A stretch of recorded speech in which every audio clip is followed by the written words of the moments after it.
Olá, queridos irmãos, bom dia, boa tarde, boa noite ou boa madrugada para quem está me ouvindo em diferentes horários. Que a graça do Senhor Jesus Cristo, o amor de Deus e a comunhão do Espírito Santo esteja com todos nós.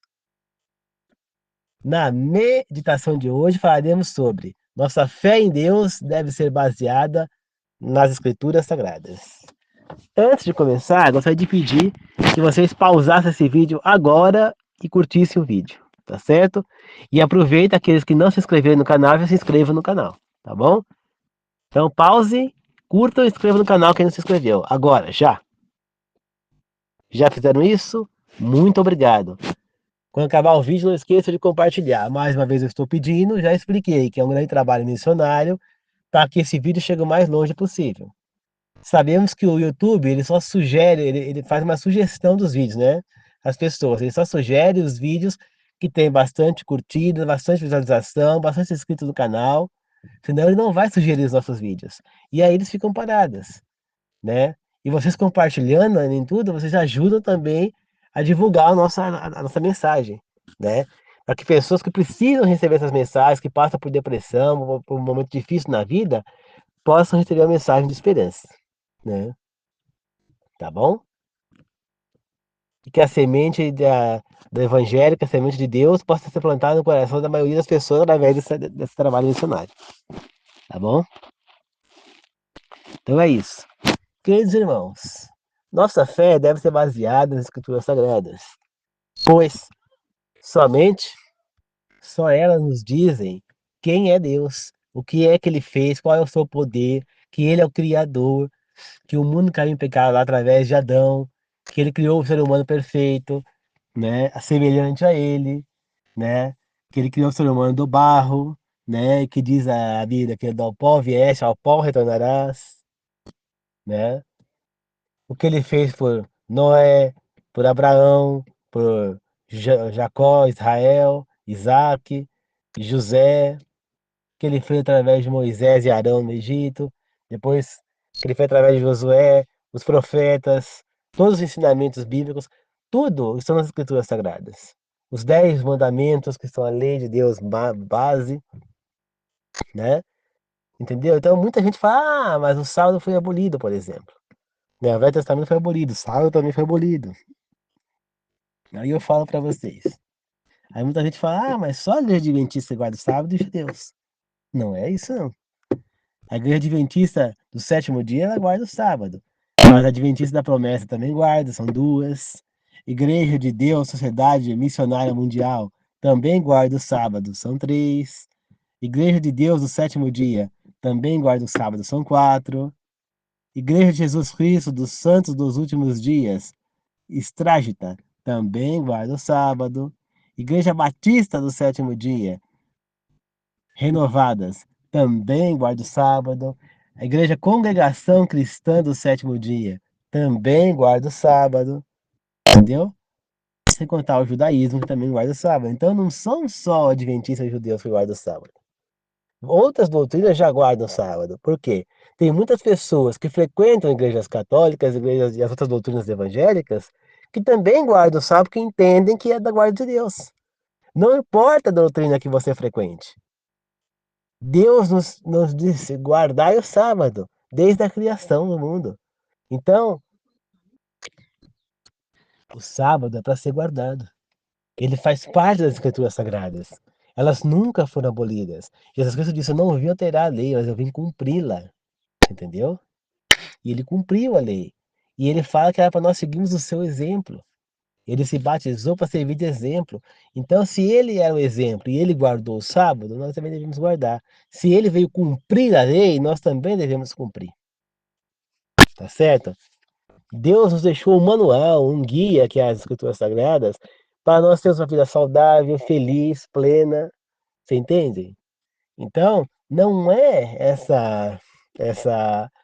manual não é para a gente ser infeliz, então pouco para impedir a gente fazer o que a gente quer. Mas ele nos deixou um manual de sobrevivência, de saúde, de se manter firme na fé, de se manter com saúde física também e mental. Ele nos deixou esse manual. Então, ele falou para não comer as carnes imundas, entre elas a carne de porco. Nós vimos aí que a pandemia do coronavírus, ela veio aí o Covid por conta de uma alimentação errada do chinês, que eles comeram pangolê, que é um animal que não é considerado impuro por Deus. E esse animal, ele se alimentou de defecações de morcego, ou seja, das fezes do morcego. O morcego nas fezes tinha o vírus do coronavírus e contaminou o pangolê, o chinês comeu o pangolê e assim eles contaminaram. E aí eles foram passando de um para o outro, espalhando pelo mundo inteiro essa pandemia. Isso está muito claro já nos estudos, né? É claro que a ciência não vai divulgar isso. Por que que não vai divulgar? Porque é a mesma coisa deles alegarem que a palavra de Deus estava certa. E ao fazer isso, eles são obrigados também a dizer que a carne de porco não é para ser comida, que outras coisas não são para ser consumidas, e aí vai derrubar a economia mundial. Então eles jamais vão divulgar que foi por conta de um erro na lei de Deus que aconteceu a pandemia. Mas que foi, foi. Né? Foi falado do pangolê na televisão. Só que o caso foi abafado, né? Porque senão ia ter uma grande confusão no mundo, né? Uma grande eh, queda aí econômica, né? Então, queridos irmãos, nós precisamos entender que Deus, ele é que ele nos deu o guia, ele é o criador. Então ele sabe o que é bom e o que não é. Quando ele põe o homem no Éden, no meio do mato, no meio de um jardim, de um pomar, de uma floresta, e não no meio de uma cidade, ele dá para esse homem comer o quê? Frutas, verduras, coisas naturais. O que ele criou. Você entende? Então, qual que é a receita de Deus para nós humanos? Que nós vivemos no campo, comendo coisas naturais. Quem foi que criou a cidade? Foi Caim. Ele disse: Eu vou criar uma cidade, né, um lugar onde não precisa de Deus para nada. E essa cidade ele daria o nome de Enoque. Enoque foi destruída no dilúvio. Por quê? Porque exatamente isso aconteceu lá. Eles não precisavam de Deus para nada, não ligavam para Deus, estava cada vez mais afundado em trevas. E aí ele pegou e fez o quê? Eles ficaram tão profundamente em trevas que não tinha mais volta e Deus então foi obrigado a destruí-los, né? Mas esse significado que Caim dá para o lugar que ele ia criar, um lugar que não precisava de Deus para nada, é justamente o belo significado para a cidade. É perfeita essa definição para a cidade. Por quê? Na cidade você não precisa de Deus para nada. Você tem farmácia perto, você tem tudo perto, tudo asfaltado, sai e volta para casa, a hora que você bem entende, entendeu? Claro, não para atravessar a cidade longe, mas para para perto ali, você tem tudo perto de você. Agora quem vive aqui no campo sabe o quanto difícil é. Porque você sabe que tá chovendo, é difícil você sair e voltar.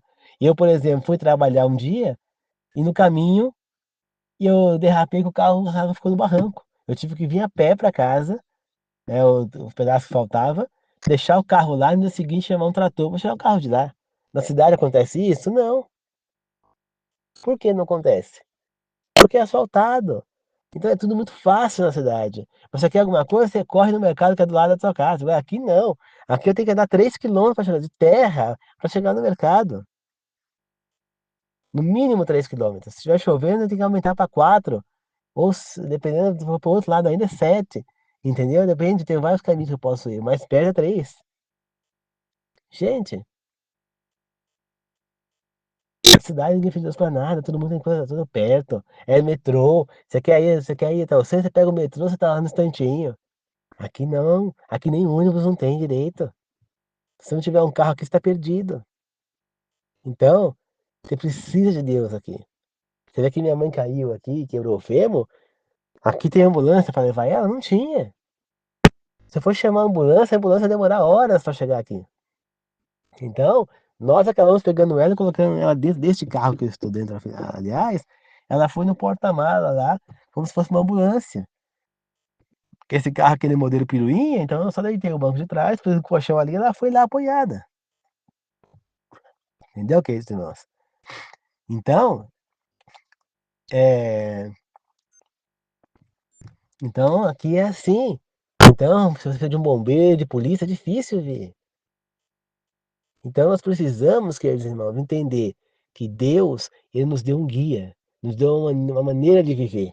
E o ser humano vem fazendo o quê? Cada vez mais se destruindo. Aí as pessoas falam, ah, é médico que estão se formando, tá vindo nova ciência, alguma coisa, e vão jogando novas coisas aí que não existia. Não, o ser humano está comendo errado, o ser humano está vivendo errado e está se enfraquecendo. E essa fraqueza vai passando para os fetos. E os nenês que vão nascendo também mais fracos e desenvolvendo doenças que não existiam antigamente. Você entende? Por que que não existiam? Porque que eram menos frequentes, né? E aí vai ver, e outras, que doenças que não eram, que não, e muitas até existiam, mas elas não eram diagnosticadas. Que às vezes quando era tão pequena, como não tinha ouvido falar, não tinha estudado sobre o assunto, não tinha chegado à conclusão de que era realmente um problema, né? Muita gente tinha esse problema, só que passava despercebido, entendeu?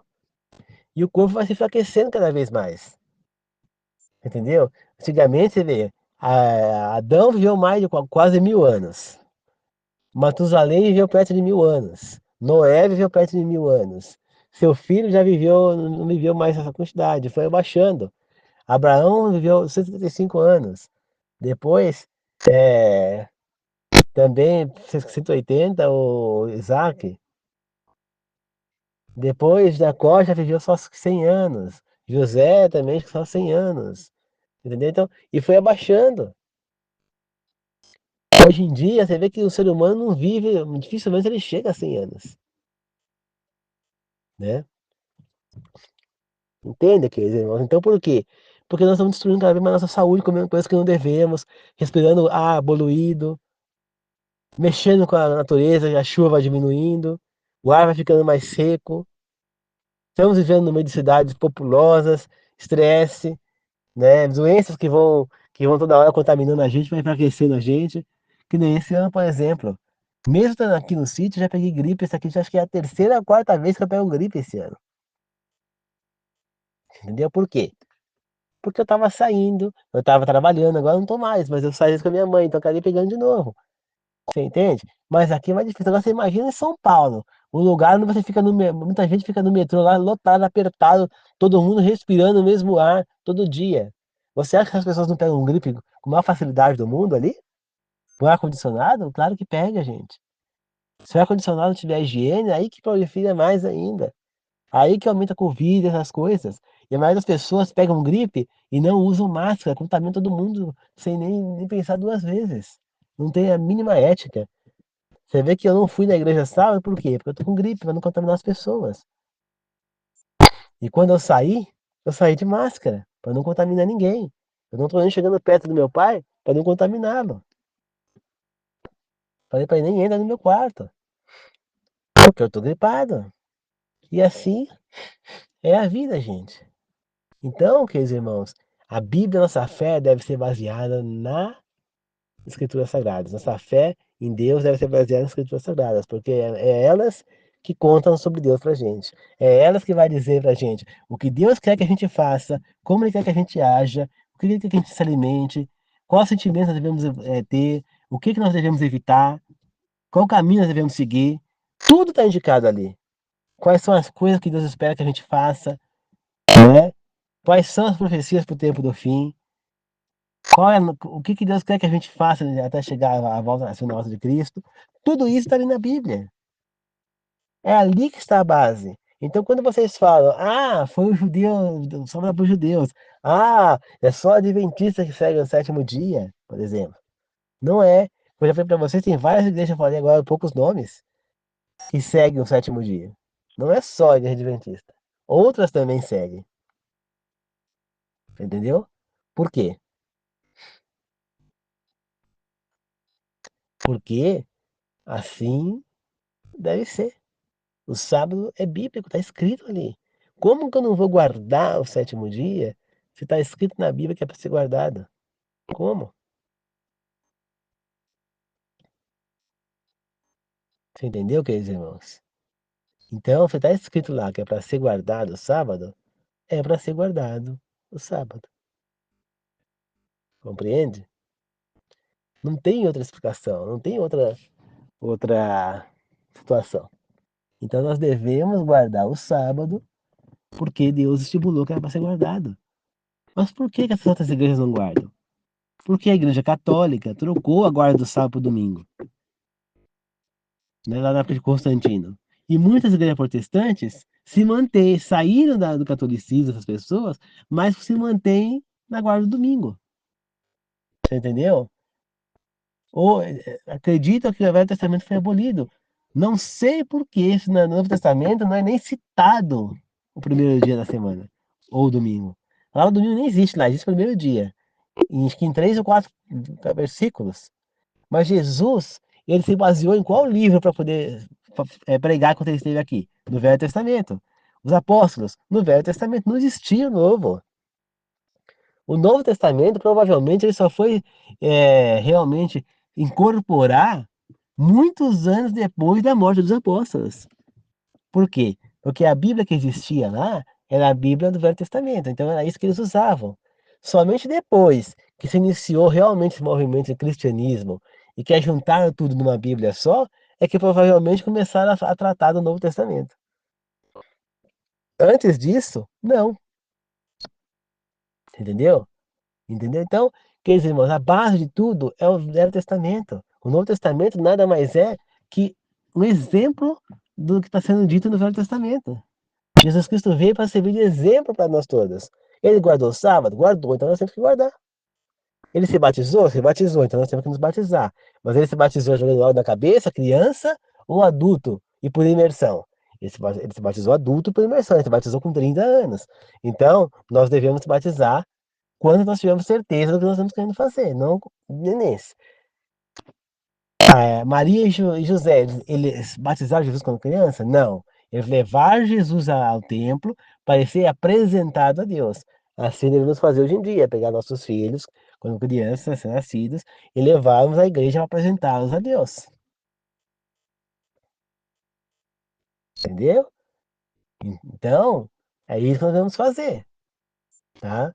Jesus rejeitou qualquer um que, que não fosse judeu? Não, ele aceitou qualquer um que viesse até ele. Ninguém foi rejeitado por Jesus, nem a samaritana, nem romanos, nem gregos, ninguém que fosse Jesus era rejeitado. Então nós também não podemos rejeitar ninguém, tá certo? Não interessa a doutrina que nós estamos. Tem gente do povo de Deus em todas as doutrinas. Eu tenho certeza disso e sei que tem muita gente aí que são sinceros e que estão ali buscando a Deus em qualquer doutrina. Por isso eu estou falando com vocês, que realmente são sinceros, que querem buscar a Deus. Estude a Bíblia e guarde o sábado onde quer que vocês frequentem. Não interessa a doutrina, vocês serão salvos em qualquer lugar que vocês estejam. Tá certo? Então é isso, queridos irmãos. Deus abençoe a todos, que vocês possam entender o que é as leis de Deus, o que devemos comer, o que não devemos comer, os 10 mandamentos que foi selado com o selo de Deus, que é o sábado, e que deve ser seguido perpetuamente por toda a eternidade. Tá? Jesus fez tudo bem claro, a lei de Deus é perpétua, é eterna, ou seja, para sempre, não acaba nunca, é infinita. Tá bom?